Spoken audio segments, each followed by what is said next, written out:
নীতি করতে দেখি নাই। সেখানে তারা এলাম, দেখলাম, জয় করলাম, সেটাকে নিয়ে বলছি আমি। দেখুন, আমি মনে করি না একটু কিছুটা প্যারাডাইম শিফট হয়েছে, কিন্তু যে এক্সটেন্টে মনে করা হচ্ছে সেই এক্সটেন্টে হয়নি। প্রথমত বিষয়টি হচ্ছে যে দেখুন, ওই আপনি যে কথাটি বললেন যে ছাত্র শিবিরকে আসলে জাহাঙ্গীরনগর বিশ্ববিদ্যালয়ে 30-35 বছর কখনো প্রকাশ্যে রাজনীতি করতে দেখা যায়নি। সো আসলে ছাত্র শিবিরের রাজনীতিটা কেমন সেই সম্পর্কে জাহাঙ্গীরনগর বিশ্ববিদ্যালয়ের শিক্ষার্থীরা জানেন। অর্থাৎ ক্ষমতায় থাকলে যে প্রকৃত রূপটা দেখা যায় সেটা দেখা যায়নি।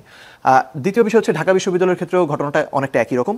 কিন্তু এর পাশাপাশি আরেকটা বিষয় হচ্ছে যে এটা ঠিক যে গত 15 বছরে যেহেতু ছাত্র শিবির প্রচণ্ড নির্যাতিত ছিল এবং এই নির্যাতনের টুল হিসেবে ন্যারেটিভের জায়গা থেকে মুক্তিযুদ্ধকে ব্যবহার করা হয়েছে, রাজাকার শিবির ট্যাগগুলোকে ব্যবহার করা হয়েছে এবং করতে করতে দেখুন 2013 সালে যেই বিষয়টি ছিল প্রচণ্ড রকম বড় স্টিগমা, এখন এসে সেই জিনিসটা আসলে যখন শেখ হাসিনা বললেন যে রাজাকার শব্দটাকে উনি ওনার পলিটিক্যাল টুল হিসেবে দমন করতে, সাধারণ শিক্ষার্থীদেরকে দমন করতে ব্যবহার করলেন, তখন এই যে এই অস্ত্রটা আর ব্যবহারযোগ্য থাকলো না। যে কারণে শিক্ষার্থীদেরও কিন্তু এই ভূমিকাও যেহেতু তাদের গণঅভ্যুত্থানে কিছুটা ছিল, সে কারণেও তারা কিছুটা এদিকে ইতিবাচকভাবে দেখেছে। কিন্তু তার চেয়ে বড় হিসেবে বিষয় যেটি কাজ করেছে সেটি হচ্ছে সাংগঠনিক সক্ষমতার জায়গাটি, দ্বিতীয় বিষয় হচ্ছে ইনভেস্টমেন্টের জায়গাটি এবং তৃতীয় বিষয় হচ্ছে প্রশাসনের জায়গাটি।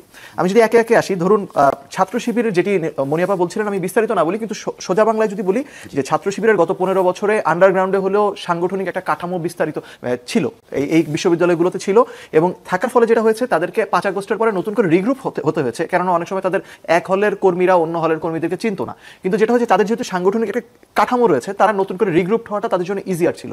কিন্তু ধরুন বাকছার্সকে নতুন করে সংগঠন গড়তে হয়েছে আর ছাত্রদলকে নতুন করে সংগঠন গড়ার মতোই করতে হয়েছে, কেননা 15 বছর ছাত্রদলের কেউ ক্যাম্পাসে থাকেনি, হলে থাকেনি, কোনো সামাজিক সংগঠন, সাংস্কৃতিক সংগঠনের ভিতরে, ইনফ্যাক্ট অন্যান্য পলিটিক্যাল পার্টির ভিতরে তারা ইনফিল্ট্রেটর হিসেবে কাজ করেনি। না করার কারণে তাদেরকে নতুনভাবে রাজনৈতিক যখন গড়তে গেছে তখন তাদের যে সংকটটা ফেস করতে হয়েছে সেটা হচ্ছে ক্যাম্পাসগুলোতে আমরা দেখেছি এক ধরনের ওই লেজুর ভিত্তিক ছাত্র রাজনীতির বিরুদ্ধে এক ধরনের মুভ আমরা দেখেছি। সেই মুভগুলো সাধারণ শিক্ষার্থীদের ব্যানারে করা হয়েছে, কিন্তু আমরা দেখলাম যে ছাত্র সংসদগুলোতে ঘুরে ফিরে যে এই লেজুর ভিত্তিক তথাকথিত লেজুর ভিত্তিক ছাত্র রাজনৈতিক যেগুলো দল তারাই আবার জিতে আসলো।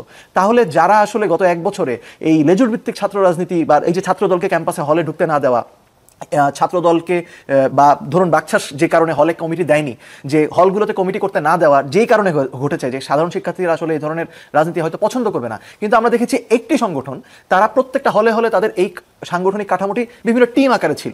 তো থাকার কারণে কি হয়েছে, যেটি হচ্ছে তারা তাদের ইতিবাচক কর্মকাণ্ড তারা কিন্তু করেছে, তারা যে ওয়েলফেয়ার পলিটিক্স, ছাত্রদের সমস্যা সমাধানে এগিয়ে যাওয়া, এই কার্যক্রমগুলো তারা করতে পেরেছে। তারা হলে হলে হয়তো পানি ফিল্টার দিতে পেরেছে, কিন্তু এই দেওয়ার সুযোগটা পেয়েছে কারণ তাদের সাংগঠনিক কাঠামোটা ছিল, যে সুযোগটা কিন্তু অন্য কোনো সংগঠনের ছিল না। দ্বিতীয় বিষয় হচ্ছে আমরা বিশ্ববিদ্যালয়গুলোতে 5 আগস্টের পর থেকে দেখেছি যে এই কথাগুলো এখন ওপেন হয়েছে এবং আমার মনে হয় যে সামনে আরও পরিষ্কার হবে। সেটি হচ্ছে বিশ্ববিদ্যালয় প্রশাসনগুলোর মূলত নিয়ন্ত্রণ নিয়েছে জামাতপন্থীরা। এবং এই আরেকটি যেটা হয়েছে সেটি হচ্ছে আওয়ামীপন্থীদেরকে বিভিন্ন পদ থেকে সরাতে হবে, অল্টারনেটিভ অপশন হিসেবে ছিল মূলত কারা, বিএনপি পন্থী, জামাতপন্থী এবং কিছু ক্ষেত্রে এখানে একটা লাইন যোগ করতে পারি, সেটা হলো এই জায়গাটায় সবচেয়ে সমস্যাটা হলো এই জায়গাটায়, ওই জায়গাটায় কে যে জামাত, কে যে বিএনপি, এইখানে একটা আমাদের বড় এটা একটা বিশাল একটা মানে ডিজাস্টার করে ফেলছে। আমি একটা উদাহরণ যদি দেই, ওই সময় 5 আগস্টের পরে একটা রব উঠেছিল যে তো আমি একটি বিশ্ববিদ্যালয়ের এরকম একজন শিক্ষকের প্রস্তাব আসতে শুনেছি, যিনি বিশ্ববিদ্যালয়টির এখন প্রো ভিসি হিসেবে দায়িত্ব পালন করছেন।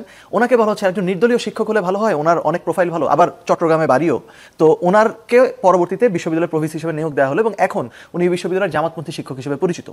এবং এই যেটি আপা বলছিলেন যে 4 দলীয় জোট থাকার কারণে তো আসলে একটা সুবিধা হয়েছিল যে বিএনপি জামাত মিলেমিশে একাকার হয়ে গিয়েছিল এবং এই বিএনপি হিসেবে পরিচিত অনেক শিক্ষকদেরকে এখন আমরা দেখছি তাদের কার্যক্রমগুলো কিন্তু আসলে একটু শিবিরের জন্য সুবিধাজনক হচ্ছে।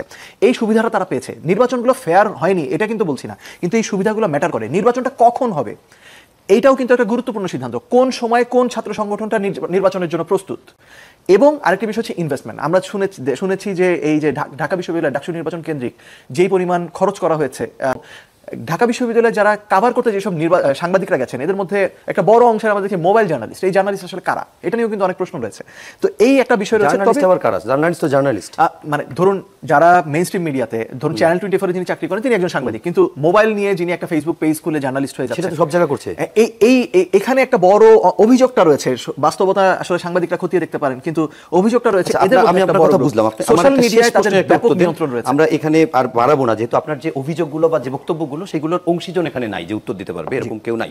শুধু এতটুকু আমাকে বলেন যে ঢাকা ইউনিভার্সিটি এবং জাহাঙ্গীরনগর বিশ্ববিদ্যালয় শিবির অনেকটা পরিচয় গোপন করেই বা অনেকটা গুপ্ত থেকেই কিংবা তাদের প্রকাশ্যে তারা আসেনি বা রাজনীতি কোনো কোনো জায়গায় একদম অলিখিত বা লিখিতভাবে নিষিদ্ধ ছিল। সুতরাং বলতেছি আমি মনে করি যে ডাকসু এবং জাকসুর তুলনায় রাকসু এবং চাকসুতে একটু ডিফারেন্ট হবে, কিন্তু এখানে আরেকটা বড় বিষয় যেটা যেই বেনিফিটটা ছাত্র শিবির সবচেয়ে পেয়েছে সেটি হচ্ছে দেখুন ওই যে আপনি বলেন প্যারাডাইম শিফট ঘটেছে কিনা, শিবির যে রাজনীতিটা করেছে এটা কি শিবিরকে আমরা যেভাবে চিনি, জামাতকে আমরা যেভাবে চিনি সেই রাজনীতিটা করেছে? উল্টা বলা যায় আমরা যেই একটা মধ্যপন্থী একটি ধরুন সকলের জন্য সহাবস্থানমূলক একটি রাজনীতি দেখতে চাই বিভিন্ন জায়গা থেকে, শিবির কিন্তু ওই রাজনীতিটা তাদের ক্যাম্পেইনের মধ্যে দেখিয়েছে। তো এখন আসলে তাহলে প্রশ্ন তৈরি হচ্ছে আসলে শিবির কি কোনটা শিবির, কোনটা ভাবছেন সেটা না যেটা দেখছি সেটা শিবির এখন নাকি শিবির আবার পুরনো রূপে চলে যাবে? মানে ধরুন জামাতের যে কারণে আপনি যে প্রশ্নটা আপনাকে করলেন যে জাতীয় নির্বাচনে এটার প্রতিফলন দেখা যাবে কিনা, জামাতের বিভিন্ন নেতারা এখন যে ইসলাম কায়েমের কথা বলে বা ধরুন দাঁড়িপাল্লায় ভোট দিলেই ভেস্তে যাওয়া যাবে এই ধরনের কথা বলছেন, আমরা কিন্তু সাদিক কায়েমকে সেই ধরনের কোনো কথা বলতে দেখিনি। তিনি যে রাজনীতিটি করেছেন সেই রাজনীতিটা শিক্ষার্থীরা গ্রহণ করেছে এবং একই সাথে ছাত্রদল এবং বাকশাসও যদি বলি তারা বিকল্প রাজনীতিটা উপস্থাপন করতে ব্যর্থ হয়েছে এবং একই সাথে 5 আগস্টের পরে বিএনপির বিভিন্ন নেতিবাচক কর্মকাণ্ডের একটা প্রতিফলন ছাত্রদলের উপরে মানুষের পড়েছে এবং মানুষের সাধারণ শিক্ষার্থীদের মধ্যে একটা ভয় ছিল যে ছাত্রদল কি আবার ছাত্রলীগ হয়ে ফিরে আসবে কিনা। আর বাকশাস যেহেতু অল্টারনেটিভ হিসেবে দাঁড়াতে পারেনি, তাদের সামনে দেখা যাচ্ছে যে যারা ওই যে সুন্দর রাজনীতি সুন্দর কথা বলছে এবং তাদের ব্যাপারে এখন পর্যন্ত তাদের নেতিবাচক কোনো স্মৃতি নেই, সেই কারণে শিবিরকে বেছে নিয়েছে। কিন্তু সেই শিবির আসলে যেই শিবিরকে হয়তো মনিয়ারাপাড়া ক্যাম্পাসে ফেস করেছেন